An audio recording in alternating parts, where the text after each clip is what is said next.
মসজিদে মোবাইল ব্যবহার। মসজিদ আল্লাহর ঘর, ইবাদতের স্থান। তাই ইবাদতে বিঘ্ন ঘটে এমন কোনো কাজ মসজিদে করা যাবে না। অবশ্যই ইবাদতে বিঘ্ন না ঘটলে মসজিদে বৈধ কথাবার্তা জায়েজ, সে মতে কারো ইবাদতে ক্ষতি না হলে মসজিদে মোবাইল ব্যবহার করা জায়েজ।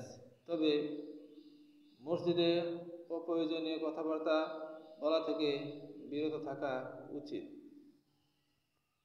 আমরা অনেকেই মসজিদে মোবাইল ব্যবহার নিয়ে অনেক কথাবার্তা বলে থাকি। আমরা আসলে যে মোবাইল ব্যবহার করা যাবে এটি আমরা অনেকেই মানতে রাজি না। আসলে ইবাদতের যদি ক্ষতি না হয় তাহলে মোবাইল ব্যবহার করা যাবে। আল্লাহ তাআলা আমাদেরকে পবিত্র কোরআন সুন্নাহ অনুযায়ী চলার তৌফিক দান করুন। আমিন।